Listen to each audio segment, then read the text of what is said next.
Now I call upon Dr. Shruti Deshmukh ma'am for her talk on mediastinal anatomy and its importance in imaging. Good afternoon everyone. Myself Dr. Shruti Deshmukh Ratnapakhi. Today I will be discussing about mediastinal radioanatomy. So first of all, mediastinum is a structure. Can you see? Mediastinum is a structure which is located in the central chest, which is lined on, which is seen in between the two pleural cavities, that is the right and the left pleural cavity. Superiorly, it is limited by the thoracic inlet and inferiorly by the dome of diaphragm. This compartment of central chest contains all the vital structures of circulatory, respiratory, digestive and nervous systems. The mediastinum as such is a big area.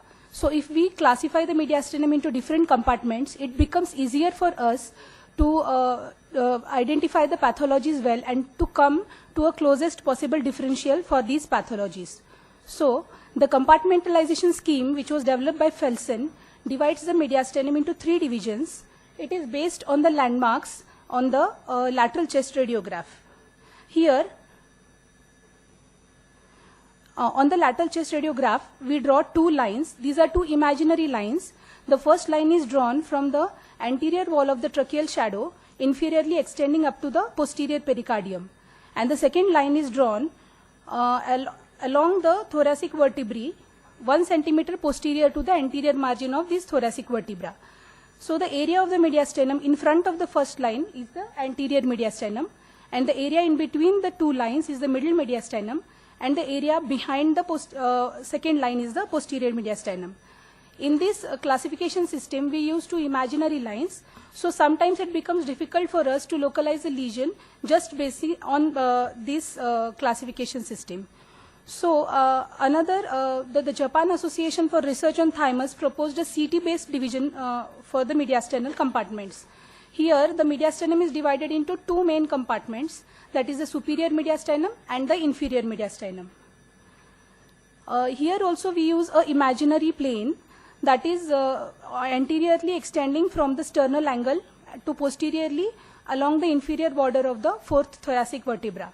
The area above this plane is the superior mediastinum and the area below is the inferior mediastinum. In the inferior mediastinum is further divided into 3 compartments, that is the anterior, middle and the posterior mediastinum. The boundaries of the anterior mediastinum are the anteriorly it is limited by sternum, posteriorly by the anterior pericardium. This area contains thymus, lymph nodes, the internal mammary arteries and the thyroid tissue. The second compartment is the middle mediastinum. It is bounded anteriorly by the anterior pericardium and posteriorly by the posterior pericardium. It contains heart, pericardium, the major vessels like ascending aorta, SVC, IVC, the brachiocephalic vessels, pulmonary vessels, trachea, its main bronchi, and the nerves like vagus, phrenic, and left recurrent laryngeal nerve. The area behind the posterior pericardium, limited posteriorly by the anterior margin of the thoracic vertebrae, is the posterior mediastinum. It contains esophagus, azygous, hemiazygous vessels, and the descending thoracic aorta. In this system also we used imaginary plane. So now a practical CT-based mediastinal compartment scheme was developed by the International Thymic Malignancy Interest Group, which is ITMIG. It is a clinical classification. In this classification, the mediastinum is divided into only 3 main compartments. The first one is the prevascular or the anterior compartment. It extends from the posterior surface of sternum to the anterior aspect of great vessels and pericardium. In this classification, there is no superior mediastinum. Only 3 compartments are there. It contains the lymph nodes, fat, thymus, and internal mammary arteries. Now here we could see the area colored in red is the anterior mediastinum. The second or the middle compartment is the visceral compartment. It extends from the pericardium to the anterior aspect of the thoracic spine. It includes all the major organs like heart, pericardium, aorta, branches of the aorta, the vena cava, trachea, and esophagus. Here the area colored in blue is the middle mediastinum. And the third or the posterior compartment, it extends from the thoracic spine to include the spinal elements like spine and the vertebral bodies. It contains the spinal cord, thoracic spine, neurovascular bundle and sympathetic chain. The area colored in yellow is the posterior mediastinum. This is a practical CT-based mediastinal classification system. So once we know how the mediastinum is compartmentalized, we should know how the normal CT anatomy looks on axial, coronal and sagittal planes. So if we take an axial CT section at the level of brachiocephalic vein, we could see the major vessels. Normally seen vessels are the right brachiocephalic vein, the left brachiocephalic vein, all the three major branches of the arch of aorta, that is the brachiocephalic trunk, left CCA and the left subclavian artery, esophagus and trachea. As we go further down, now we could see the arch of aorta in toto and the major vessels like superior vena cava, trachea, esophagus, posterior to the trachea and arch of aorta. Now this area in front of this is the left brachiocephalic vein. The area which is seen in front of the left brachiocephalic vein contains the prevascular fat, which is normal location for thymus in the pediatric population. Further down at the level of azygous arch and aortopulmonary window level, here we could see the azygous arch which is traversing from posterior to anterior and draining into the superior vena cava. This is the arch of aorta. Here in the second image we could see the ascending and the descending aorta, and here just the start of the pulmonary artery. The area in between the arch of aorta and the pulmonary artery is the aortopulmonary window. This is important to know to look for the lymph node, because one of the lymph node stations is located in the aortopulmonary window level. Now these are sections at the level of pulmonary artery. Here we could see the main pulmonary artery, the left pulmonary artery, right pulmonary artery. These are the superior pulmonary veins, and just now in the fetal imaging we saw the three vessel view. Like in the same way we could see the pulmonary artery, aorta and the superior vena cava here. Further down at the level of left atrium, here the left atrium, aortic root, pulmonary root could be seen, and the structures seen here, on the right side of the aortic root is the right atrial appendage, and on the left side is the left atrial appendage. These are the branches of the right and the left pulmonary arteries. Further down at the level of 4-chamber and 3-chamber, here we could see all the 4 chambers of the heart, that is right atrium, right ventricle, left ventricle, and this is the lobe of liver which is seen as we are going further down. This is the coronary sinus which is seen in between the right atrium and the inferior vena cava. On coronal views, this is the aortic outflow tract. On either side, on this side is the right atrium and this is the pulmonary artery. As we go further posteriorly, we could see the ascending aorta and the arch of the brachiocephalic and the left common cavity. Here in this image we could see the right brachiocephalic vein draining into the superior vena cava, which is further draining into the right atrium. This is at the level of pulmonary root. This is pulmonary artery, the arch of aorta. Here we couldn't see the first branch now. We are only the left common carotid artery is seen. And as we go further posteriorly, we could see the left atrium, and now the third branch, that is the left subclavian artery, is seen. These are the sagittal CT images. At the level of superior vena cava, the entire length of the superior vena cava could be seen here. In the second image, we could see a azygous vein coursing behind the trachea and extending, draining into the superior vena cava. Now, as on the fetal imaging, we could see the aortic outflow tract and the pulmonary outflow tract. Now, once we know the compartments of the mediastinum, we should know how to approach the lesion. If we see any lesion, how to approach the lesion. First, these 3 questions need to be addressed. Is the mass actually in the mediastinum or in the lungs? If it is in the mediastinum, then in which compartment it is and what is the differential for it?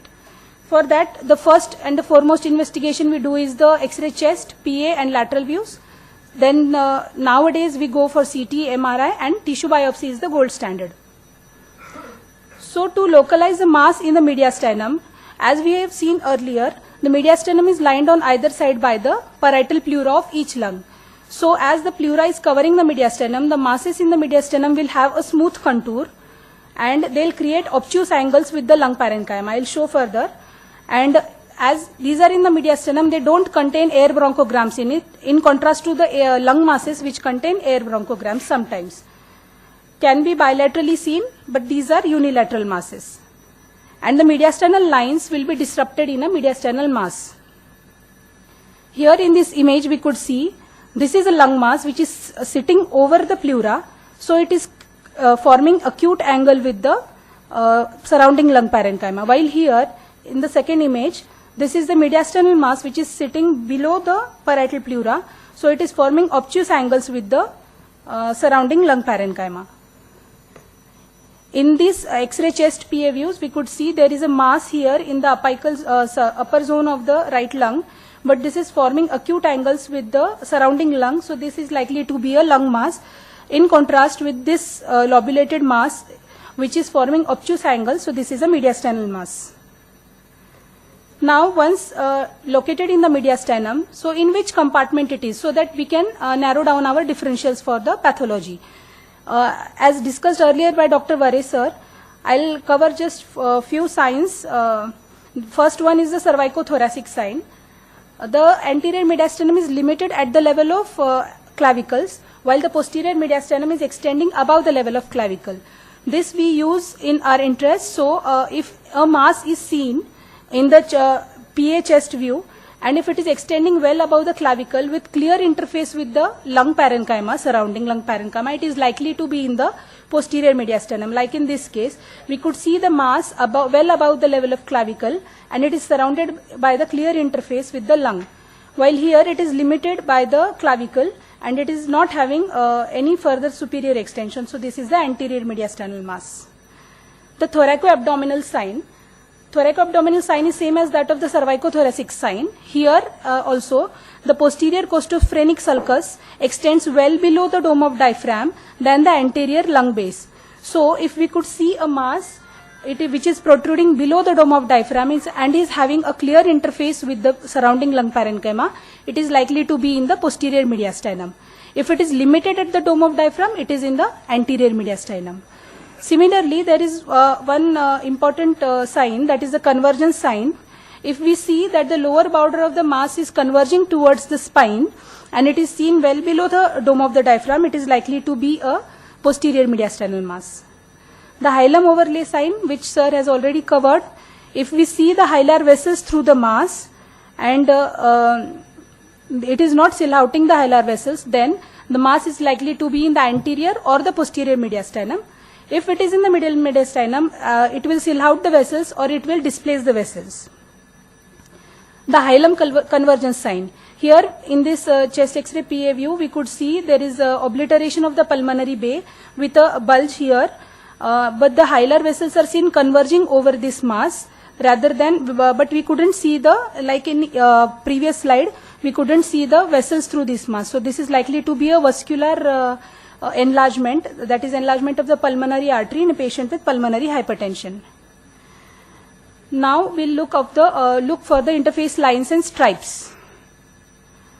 Interface lines are when the two aerated lungs come close to each other with intervening soft tissue of the mediastinum, some lines and stripes are formed on the normal chest X-ray. So when the intervening soft tissue between the two aerated lungs is thinner, we see it as lines, but when it is thicker, we see it as stripes. The normal lines which we could see on a chest X-ray PA view are the anterior junctional line, posterior junctional line, and the azygosophageal line. The anterior junctional line has oblique course and it is crossing the upper 2/3 of the sternum. The main point to remember here is that the anterior junctional line does not extend above the manubriosternal joint, while the posterior junctional line is formed by the opposition of the posteromedial surface of upper lobes of the lungs, and it is posterior to esophagus but anterior to the thoracic spine. So it may extend above the level of the manubriosternal joint. Here, in this image, we could see this is the posterior junctional line, which is colored in red. It is extending above the manubriosternal joint. These are the two aerated lungs and the intervening tissue seen as the junctional line. And here, this is the anterior junctional line, which is seen, which is limited below the manubriosternal joint, which is colored in the blue color. On CT, this is the anterior junctional line. These are two lungs and the intervening mediastinal soft tissue seen as the anterior junctional line. Here we couldn't see the posterior junctional line that well, but behind the esophagus, the posterior junctional line is seen in front of the thoracic spine when the two aerated lungs come in close contact with each other. This is the azygoesophageal recess, which is formed due to reflection of the azygous vein and the esophagus.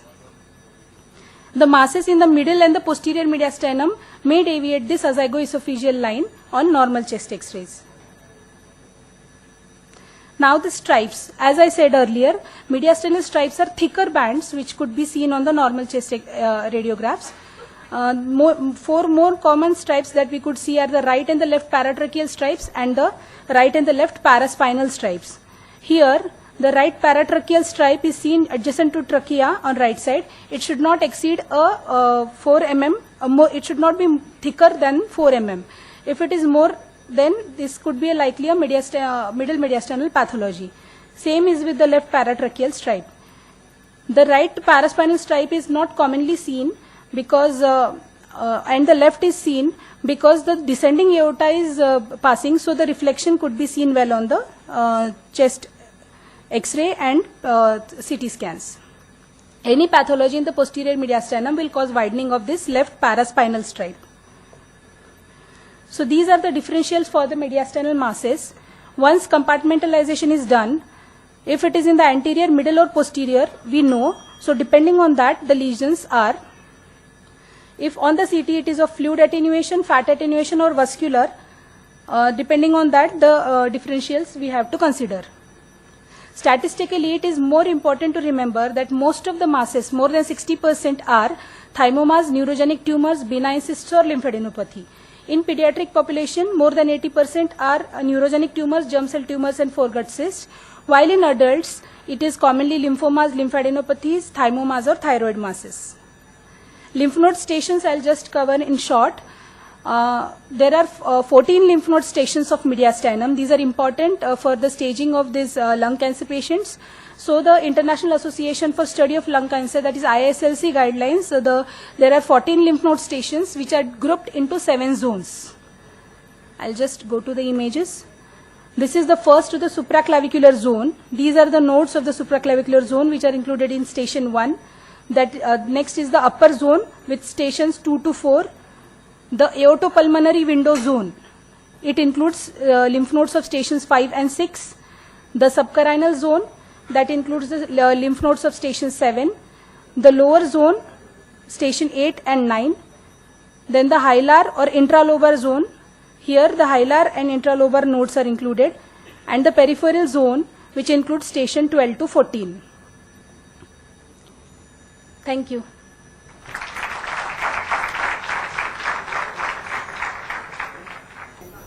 I call upon Dr. Anagha Vaidya to felicitate Shruti.